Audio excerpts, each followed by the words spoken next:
आज हम लोग क्लास 10th की हिंदी का एक बहुत ही महत्वपूर्ण जीवन परिचय देखेंगे जो आपके बोर्ड के एग्जाम की दृष्टि से काफ़ी ज़्यादा महत्वपूर्ण होता है। हर साल आपके बोर्ड के एग्जाम में 5 नंबर का ये क्वेश्चन पूछा जाता है। ठीक है, तो वीडियो शुरू करने से पहले प्यारे बच्चों, अगर आप अभी तक हमारे यूट्यूब चैनल पर नए आए होंगे तो चैनल को सब्सक्राइब कर लीजिए। वीडियो पूरा देखिए। वीडियो यदि पसंद आती है तो वीडियो को लाइक करिए और चैनल को सब्सक्राइब भी करिएगा। तो चलिए बिना किसी देरी के आज की वीडियो शुरू करते हैं। तो प्यारे बच्चों, आज की इस वीडियो में हम लोग रामधारी सिंह दिनकर जी का जीवन परिचय देखने वाले हैं। ठीक है, तो यहाँ पर हेडिंग डाला है मैंने जीवन परिचय। ठीक है, यानी कि हम लोग रामधारी सिंह दिनकर जी का जीवन परिचय न्यू एनसीईआरटी पैटर्न पर आधारित पढ़ेंगे, जो आपके बोर्ड के एग्जाम में यानी 2025 में जिस पैटर्न पर पूछेगा उसी पैटर्न पर मैं आपको जीवन परिचय प्रोवाइड कर रहा हूँ। ठीक है, तो इसी तरह से आपको बोर्ड के एग्जाम में आप अगर क्वेश्चन आता है तो लिखना होगा। ठीक है, तो यहाँ पर देखिए लिखा जा रहा है कि रामधारी सिंह दिनकर जी का जन्म 30 सितंबर 1908 को बिहार राज्य के मुंगेर जिले के सिमरिया ग्राम में एक साधारण परिवार किसान में हुआ था। यानी कि रामधारी सिंह दिनकर जी का जन्म, ठीक है, 30 सितंबर सन 1908 ईस्वी को बिहार राज्य के मुंगेर जिले के सिमरिया ग्राम में एक साधारण परिवार किसान में हुआ था। ठीक है, यानी कि हम ये कह सकते हैं कि रामधारी सिंह दिनकर जी का जन्म 30 सितंबर सन 1908 ईस्वी को बिहार राज्य के मुंगेर जिले में सिमरिया नामक ग्राम में एक साधारण परिवार किसान में हुआ था। ठीक है, आगे कहा जा रहा है बीए की परीक्षा पास करने के पश्चात इन्होंने कुछ दिनों के लिए उच्च माध्यमिक शिक्षा विद्यालय यानी उच्च माध्यमिक विद्यालय में प्रधानाध्यापक का कार्यभार संभाला। यानी कि इन्होंने जब बीए पास कर लिए तो उसके बाद इन्होंने कुछ दिनों तक क्या किया कि उच्च माध्यमिक विद्यालय में प्रधानाध्यापक का कार्य संभाला है। ठीक है, यानी कि जो उच्च माध्यमिक विद्यालय उस माध्यमिक विद्यालय में इन्होंने प्रधानाचार्य के पद पर विराजमान थे। ठीक है, फिर इसके बाद कहा जा रहा है कि इसके बाद ये नौकरी के लिए चले गए।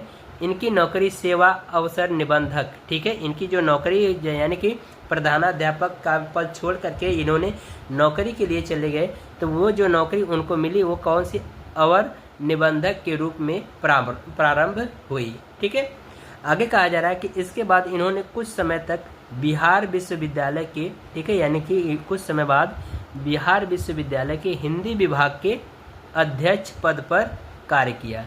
ठीक है, बात समझ में आ रही है। यानी इन्होंने क्या किया कि कुछ समय बाद, यानी कि जब ये नौकरी छोड़ दी तो नौकरी छोड़ करके इन्होंने कुछ समय बाद बिहार के विश्वविद्यालय यानी विश्वविद्यालय में हिंदी विभाग के अध्यक्ष पद पर ये क्या किए, कार्य किए। ठीक है, आगे कहा जा रहा है इसमें सन 1952 ईस्वी में, ठीक है, यानी सन 1952 ईस्वी में भारतीय संसद के सदस्य मनोनीत हुए। यानी कि सन 1952 ईस्वी में ये भारतीय संसद के सदस्य मनोनीत हुए, यानी कि भारतीय संसद के सदस्य के रूप में इनको चुना गया। फिर आगे कहा जा रहा है कुछ समय ये भागलपुर विश्वविद्यालय के उप कुलपति भी रहे। यानी कुछ समय ये क्या किए कि भागलपुर जो बिहार यानी बिहार में जो भागलपुर पड़ता है वहाँ के विश्वविद्यालय में क्या हुए, उप कुलपति के रूप में भी कार्य किए। फिर आगे कहा जा रहा है कि इन्हें ज्ञानपीठ पुरस्कार से भी सम्मानित किया गया। ठीक है, तो ये चीज़ आप ध्यान रखिएगा कि रामधारी सिंह दिनकर जी को ज्ञानपीठ पुरस्कार से भी क्या किया गया, सम्मानित किया गया था। ठीक है, फिर आगे कहा जा रहा है कि सन 1959 ईस्वी में, यानी कि सन 1959 ईस्वी में भारत सरकार ने इन्हें पद्म भूषण से भी सम्मानित किया। ये चीज़ आपको ध्यान रखना है बच्चों। ठीक है, कि यानी कि सन 1959 ईस्वी में भारत सरकार ने यानी रामधारी सिंह दिनकर जी को पद्म भूषण के सम्मान से सम्मानित किया तथा सन 1962 ईस्वी में भागलपुर विश्वविद्यालय ने इन्हें डिलीट की उपाधि प्रदान की।